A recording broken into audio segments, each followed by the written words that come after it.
Hey Ravers! This is a episode of Steven Universe Alone Together. I want to review it. Now, if you've been watching my Steven Universe reviews, you've noticed I've been starting at the beginning and moving my way up through the series. But I think I'm going to continue to do that, but I'm also going to review the new episodes as they air. Particularly the last two have been very good, which is what has prompted me to just make this move. Alone Together is the 37th episode, I believe, of the show. And last we saw our characters, a pretty serious threat kind of like showed itself. That, I think, has really caused the Crystal Gems to kind of get a little bit more snappy on teaching him some of his powers, including fusion. Now, fusion, if you recall, is this fusion dance where the Crystal Gems can blend themselves together into a larger being, either two or even three, or many suspect four, as the giant temple looks like. So the episode starts off adorable, where the Crystal Gems are trying to teach Steven how to dance in fusion dance, to various degrees of failure, and it's kind of funny how awkward he is. And actually, there's even a couple of shots of them dancing with him with are pretty good visual representations of the show. Like they've always had their stuff in sync with each other, and he is this awkward newbie trying to fit in, and is very obvious he doesn't fit in, which is hilarious and cute. Not to mention that dance with Pearl and Garnet really stands out. So he kind of like temporarily gives up and starts hanging out with Connie to cheer himself up. And they talk about dancing and how she's afraid of dancing in public, so they decide to dance. I guess, to give him a little practice and to, get her, a little bit feeling better about it. It's a really sweet moment.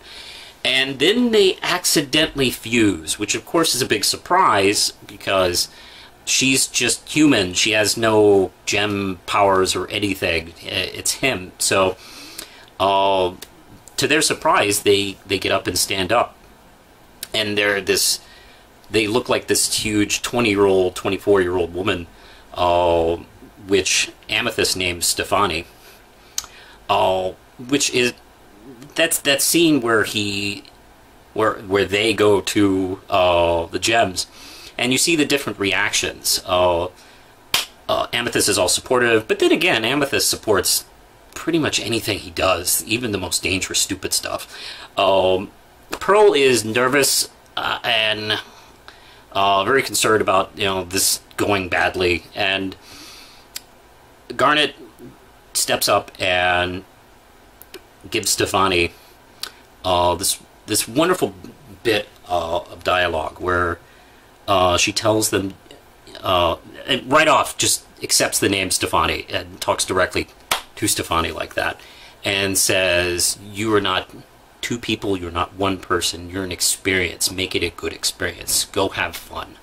And then they just run off, and it's just, the episode just explodes with joy at that moment. And I'm watching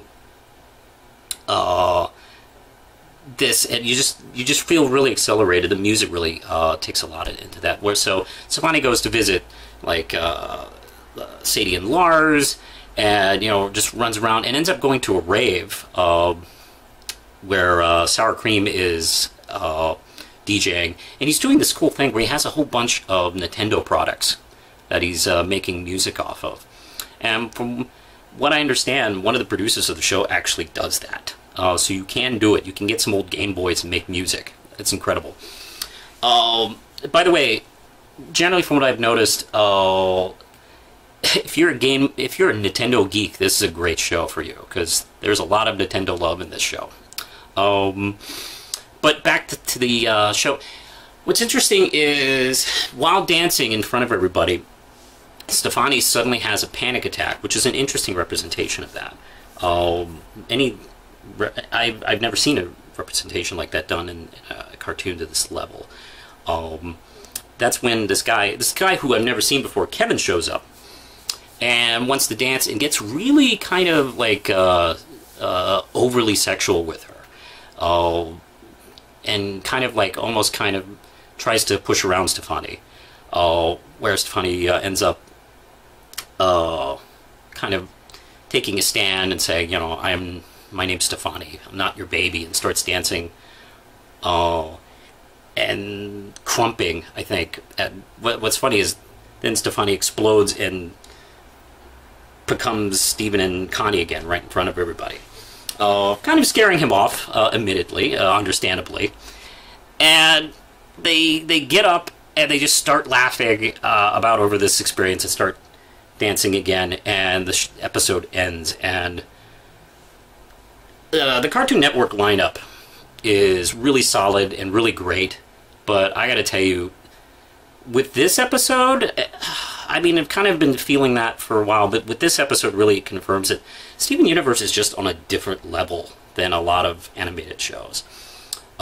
This episode was art. This episode had so many things going on in it, and it definitely walked a thin line over material that could have been too dark or too sensitive or insensitive, and I think it just hit the marks everywhere. And this is I've never seen a show take on gender identity and transgender issues in a kid show, and it does it better than a lot of adult shows I've watched, and it's actually kind of amazing. And I know just by paying attention to Steven Universe fandom, I know a lot of teenagers and people in their 20s who are you know, they do have they are transgender, or they have gender issues or anything like that.